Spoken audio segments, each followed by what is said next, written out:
সবচাইতে খারাপ। না না না, সবচাইতে খারাপ হলো মুনাফিক। জোরে বলেন কি? আপনারা বলেন তো, মুনাফিক জাহান্নামের কোন জায়গায় থাকবে? মারাত্মক কথা। জাহান্নামের সবচাইতে তলদেশে মুনাফিকের জায়গা হবে। কাফের বেঈমানের উপর থেকে পেশাব পায়খানা করবে, আর মুনাফিকেরা নিচে থেকে ওই পেশাব পায়খানা খাবে। সাহাবীরা বললেন, ইয়া রাসূলুল্লাহ, এত গর্হিত জাতি মুনাফিক, এরা কোন দল থেকে বের হবে?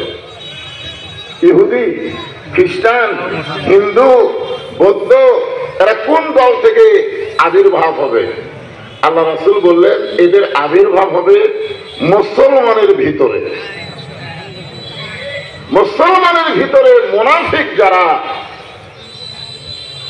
তাদের মাধ্যমে ইসলামের সবচাইতে বেশি ক্ষতি হয়। জোরে কোন ঠিক কিনা? আমি এখানে এসেছিলাম রাতের বেলা, কেবল ওয়াজ সাইজ করছি।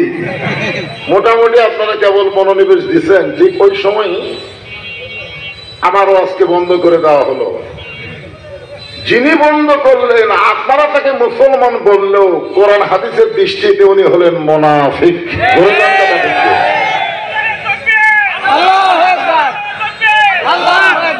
কারণ শোনেন, কারণ হলো ইসলামের কিভাবে তারা ক্ষতি করে। আল্লাহ রাসূল যখন মসজিদে নববীর ভিতরে জোহরের নামাজে ইমামতি করতেছিলেন, নামাজ পড়া অবস্থায় আল্লাহ তাআলা একটা আয়াত নবীর উপরে নাজিল করলেন। নবী কিন্তু নামাজ পড়াচ্ছেন, ইতিমধ্যে আয়াতও নাজিল হয়ে গেছে। আয়াতটা হলো, ইয়া আইয়ুহান নাবিয়্যু হাযিল মুমিনিনা আলাল কিতাল। ওগো নবী, শুধু জামাতবদ্ধভাবে নামাজ পড়লে হবে না, যারা আপনাকে ইক্তেদা করে মুসল্লি হয়েছে তাদেরকে স্ট্যান্ডিং আর্মি হিসাবে গড়ে তুলতে হবে। কারণ যে কোনো সময় মক্কার কাফেরেরা মদিনাকে আক্রমণ করতে পারে, আর মদিনা আক্রমণ করলে নামাজ দিয়া, রোজা দিয়া, দোয়া দিয়া আপনি মদিনা রক্ষা করতে পারবেন না। ওদের বিরুদ্ধে অস্ত্র ধারণ করা লাগবে। এ কথা কার? আপনারা বলেন তো, এই আয়াত নাজিল হতে কোন সময়? নামাজের সময়।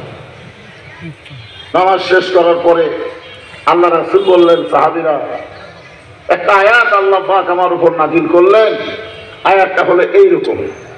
তখন সামনে কাতারের একজন মুসল্লি, মাথায় পাগড়ি, মুখে দাড়ি, পরনে জুব্বা, নবীর কাছে গিয়ে বললেন, ইয়া রাসূলুল্লাহ, এইটা তো গন্ডগোলের আয়াত। আপনারা বলেন, আল্লাহ করলেন নাজিল আয়াত, আর এই বলতেছে এটা তো গন্ডগোলের আয়াত। 15.5 বছর এই ফ্যাসিস্ট আওয়ামী লীগ সরকারের সময় ইসলামী আন্দোলনের কোন কথা বললি ওরা বলতো গন্ডগোল। ধরেন কথা ঠিক কিনা?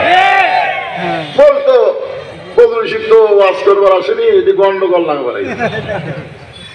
চিন্তা করে দেখেন, শুধু আমাকে না, নবীকে পর্যন্ত বলতেছে, হুজুর এইটা তো গন্ডগোলের আয়াত।